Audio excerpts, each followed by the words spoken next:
पहले हम अल्लामा साहब को डालेंगे क्योंकि अभी मदीने से आए हैं और दुआएं कबूल के वक्त इंशाल्लाह इनसे दुआएं भी लेंगे। सुभान अल्लाह। साबिर भाई माशाअल्लाह, साबिर भाई जल्दी जल्दी आए। सुभान अल्लाह, सुभान अल्लाह, सुभान अल्लाह, माशाअल्लाह। ऐसे भागते हुए मदीने चले जाए। सुभान अल्लाह। हाफिज साहब हमारे माशाअल्लाह से, हाफिज साहब सुभान अल्लाह, सुभान अल्लाह, माशाअल्लाह। गुलाम मुस्तफा भाई माशाअल्लाह, जल्दी से आ जाए। गुलाम मुस्तफा भाई सुभान अल्लाह, या रसूल अल्लाह, माशाअल्लाह माशाअल्लाह। चले जल्दी कर जो लाए वो डाल दो। सुभान अल्लाह। पिछले साल की शिकायत है यार, पिछला कुछ कम से कम हार जरूर लेकर आएंगे तो भाई ये खुशी का मौका होता है, इसमें बरकतें मिलती हैं। माशाअल्लाह माशाअल्लाह। सल्लू अलैहि।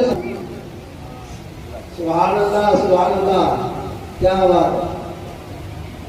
सुभान अल्लाह। अल्लाह ताला ये मोहब्बत सलामत रखिए। माशाअल्लाह। लियाकत भाई सुभान अल्लाह। इमाम साहब ये पीछे रहते हैं, आप हार बनाए हैं ताकि मजीद पीछे रह सके। सुभान अल्लाह, माशाअल्लाह। अल्लाह पाक ये मोहब्बत सलामत रखे और हमें इसी तरह कीदत और मोहब्बत के साथ इस प्यारे मदरी माहौल से वाबस्ता भी अता फरमाए।